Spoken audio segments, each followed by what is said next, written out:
Your first opportunity to coach in this huge game, this huge rivalry. How much are you looking forward to Saturday?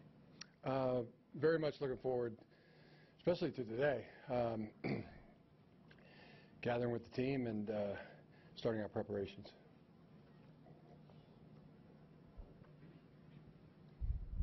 Question about Jake Rudock. When you were in San Francisco, was he on the board as a potential NFL prospect? And are you hearing from NFL teams, you know, this season, scouts and whatnot, asking more about him? Well, you don't collect the board until somebody's at their in their last year of eligibility. How about second? I would think he would be. I don't. Have you talked to NFL scouts been talking to you about him this season? I really haven't talked to too many NFL scouts this season. Coach, in Bo's last press conference with us, he said he did something to prepare for Ohio State every day. Is that something that you follow as well? No, you know exactly how we go about things. We've been trying to be better today than we were yesterday. We're trying to be better tomorrow than we were today. That's been our approach.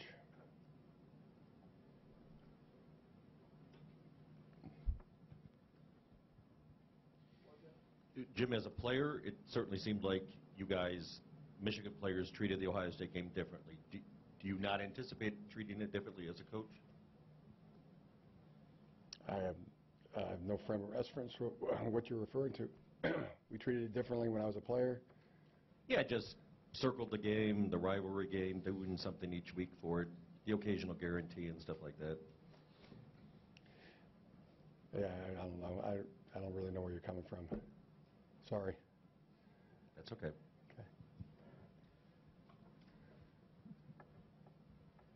Coach, I know a lot of people look at this as a new rivalry with you and Urban Meyer. I want to get your thoughts on the coincidence of you being born in the same hospital just a few months apart as him. It's kind of bizarre now you guys go head-to-head in this thing. Oh, I thought that was very interesting and did not know that. And yeah, it was neat, proud of that. But I always say my reaction to the coach versus coach build-up is he's not going to be blocking anybody. He's not going to be tackling anybody. I'm going to be over there standing on the sidelines, blocking and tackling nobody. Coach, after the loss to Michigan State, you walked in here and talked about putting steel in your spine. Your team could have gone either way at that point. How did that put steel in your spine, and the way, can you talk about the way they have responded after that loss? Yeah, very proud. As good as you can respond. They've responded at the highest level. They've won all their games. Move up to the front right, Mark. Late in the game, J.U. left with, and he seemed to have an arm issue, his right arm, and then it seemed like one of the pictures, it seemed like he wasn't using his arm so much after the game. What's his status? I didn't see that picture. I didn't notice that. He's been working through something, and that's it. Do you expect him to play? Yeah, I do. I haven't seen him today, so as always, we'll rely on the medical team and trainers and J.U. himself to make that determination. Mm-hmm. After the Penn State game, you said that you thought the offensive line had a good game. Biggers? Are you Adam Biggers? No, Adam Schnepp. That's Adam Biggers? I read your stuff sometimes. After the Penn State game, you said that you thought the offensive line had a good game. Now that you've been able to watch the film, how'd they grade out? And who played particularly well? Really good. You know, one of the keys to the ball game was the way both lines played, the offensive line and the defensive line. Offensively, Graham Glasgow graded out at the highest, and the runner-up, Kyle Kalis. And as a unit, I thought the pass protection was outstanding, and physicality, the hat speed, assignment was all really, really good, and it needed to be. We were going against a heck of a unit there at Penn State, and same for the offensive or the defensive line. And I would say Taco Charlton would be the one that if you're singling out the best performer, but much like the offensive line, it was a team effort in there, and everybody really was acquitting themselves well, playing at the highest level. Mm-hmm. Jim, the past couple of years, Michigan's played Ohio State very well. It was a loss on a two-point conversion a couple of years ago. Last year, played close for about 3 quarters. How much has the team talked about this year? Have you addressed those guys? Has that been any topic of conversation? Let me think.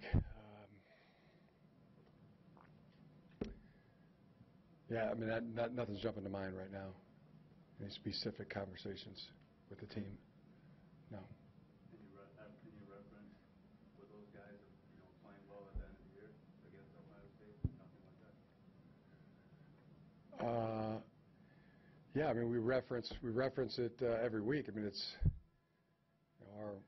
our plan every week is ceaseless and intense, never slackening, always continuing at the same intense, demanding, or punishing level. That's how we go week to week. Jim, this won't be a game where the winner immediately leaves the field with a division championship. You guys still have to have help. Did you address that at all before this one, or is the message the same as it's been over the past, that playoff thing that you talked about over the past couple weeks?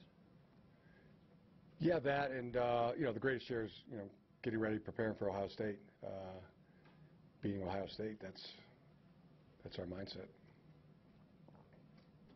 and the mindset I just laid out a question before.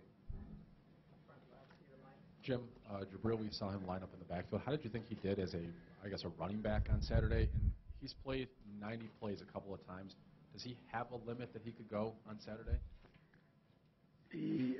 Well, we were lower on defensive reps this past game. It was in the 50s, I believe.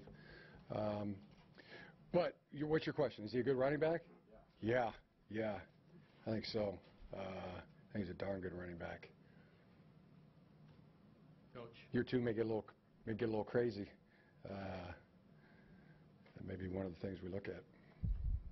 Back in here between the cameras, Coach. Curious with Ohio State's loss this past weekend, how that impacts it, if at all, in your mind, as if they would have come in undefeated versus having their streak stopped. Does it make a difference?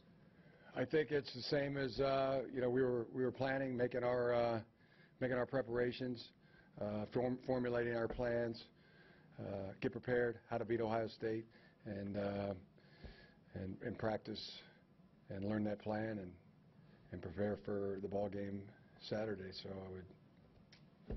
But the psyche of your opponent, does it make a difference? Do you think that they lost? How would it impact it, if at all, as far as them coming in versus being undefeated? I don't know. Psychological. I would have a hard time even spelling either of those two words right now in front of you. So I don't know.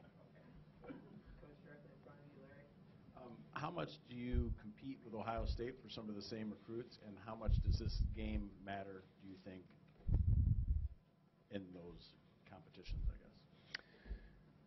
I guess? I mean, once I go through a full year, a full cycle, might be able to have a better answer for you.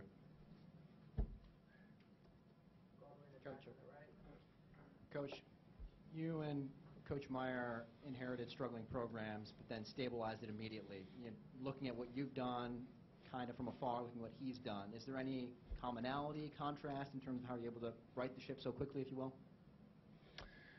Yeah, I can just speak for ours. It's not an individual accomplishment by any means. It's a team accomplishment. Everybody does a little, and it adds up to a lot. Everything I know, everything in my professional, personal life, was experienced here at the University of Michigan, was rooted here at the University of Michigan. The team. That's been our approach. Just as you watch tape of Ohio State, what's the biggest challenge for your defense against their offense? They struggled against Michigan State, but you know they obviously have capable players out there too. Tremendous football team. They've probably not going out on a limb by saying that. This is a remarkable team, and what they've accomplished, the rate at which they've won with numbing repetition, tremendous coaching, tremendous program, tremendous players, multiple obstacles and tasks for our football team to face this week, and with that being said, we're very excited to face them. Right here, Mark.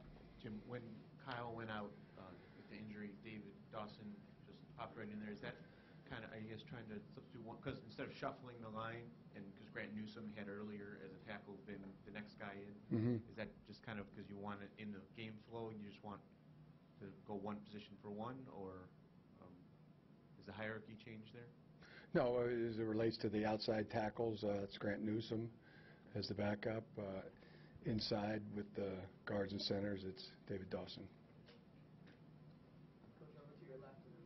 Coach, I'm curious what you remember of the atmosphere of this game when you played in it, and how you think it'll feel different being a coach as opposed to a player this time. I don't know. Today I'm most reminded of a time when I wasn't even here. You know, I've just read about it and heard players from the 1969 team talk about the practice, the preparation the week before the game. There was snow. The snow was falling. It was up on the banks, and they came in on Monday, and as the story goes, Bo assembled the entire team on Monday morning at 8 o'clock, called everybody down to the facility for a team meeting, and gave them all shovels, and they went out to the practice field and shoveled off the practice field, and it had banks of snow on the sidelines. So again, I wasn't there, but today as the snow continues to fall, and we got about 9-10 inches on the ground, I was probably most reminded of that atmosphere, and I wasn't even here. Just read about it, heard about it. Are you going to make them shovel the field? How times have changed. Apparently we have some snow plows, and it has not been plowed yet. So if that doesn't occur in the next hour or two, we might be out there with some snow shovels. And then also, you guys think you'll get Derek Green back this week at all, or do you know anything on his status? Yeah, still we'll evaluate that today. You know, I haven't seen Derek since the ball game. You always catch me with that question when, I don't know for sure. Jim, I know you said that was a long time ago when you guaranteed, but did you have any feeling what Bo might say to you after you made that guarantee, and how did he treat you after that? Or what did he say? Yeah, it was so long ago. He always treated me good. He always treated me good. He didn't worry? Unless I screwed up. Then he would get mad at me. So he didn't consider that a screw up? Must not have. No. Let's bring all in the back, right? Thank you. What is it about this rivalry that makes it so special in your mind? Oh, so many things. A lot of things. I'm sure we'll talk about it as the week goes on. I've got numerous more. We'll save some nuggets for later in the week. We got. I know I got to do a radio show tonight and TV show with Brad after this, and radio show with Jim Brandstetter. So to be ample opportunities. Let me save a little material for the next one. On your right side, Coach. That's funny, Steve. Steve like that. Jim, I feel like clarification on officiating is a recurring theme. Can you help us? Did you receive any further clarification on targeting, illegal blocks? Can you maybe enlighten us if you did? No, I can't. No, I can't. Did you address it with them? Seek no clarification. I'm spending my time on other matters. But I can't tell you that I have any more clarification.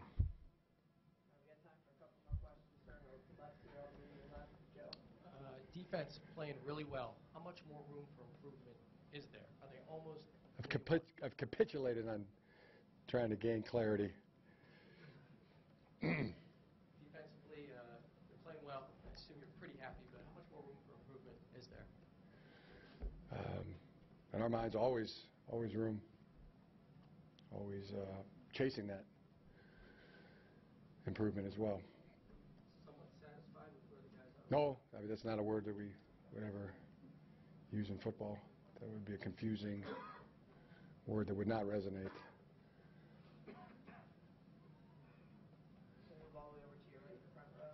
Coach, Jake's set a couple of school records in just Yeah. a few short months here. What can you say about the mark he's left on the school and the team in a short amount of time?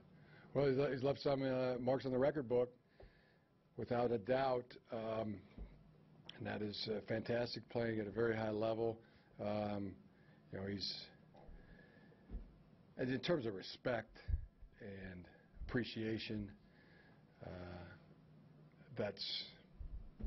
he left a deep, indelible, warmth in our heart for him. He is so tough.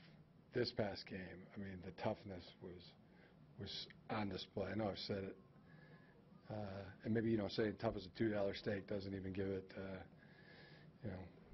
real justice. This guy is tough as nails, hard as hen's teeth. He's been a godsend for our team. Where do you think that toughness comes from? That's a great question. I think he's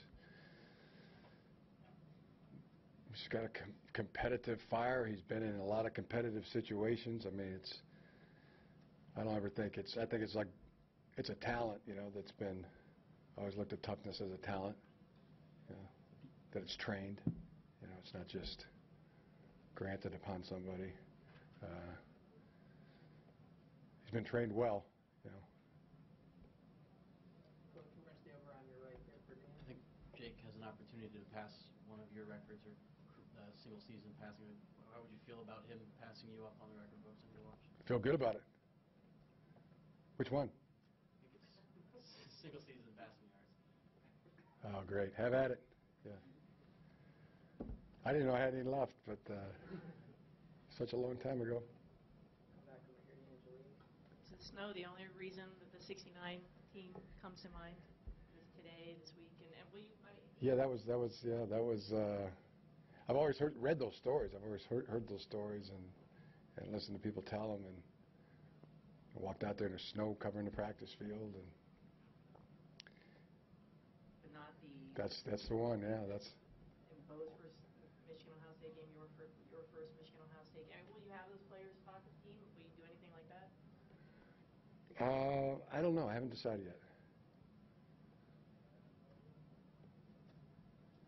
Good. Over here to the right, Mark. Schematic. Last week you mentioned Brian Monet. There's a possibility. Is that still a possibility he could play this week? We'll see. We'll see today. We'll see what it looks like. It's still possible, though? I don't know if it is or isn't. Okay. What's his physical status at this point? I mean, is he practicing with the team and stuff? He's working. He's running. He's healing. Yeah. You're a tough questioner, Mark. Grilling me up here. We good? Thanks.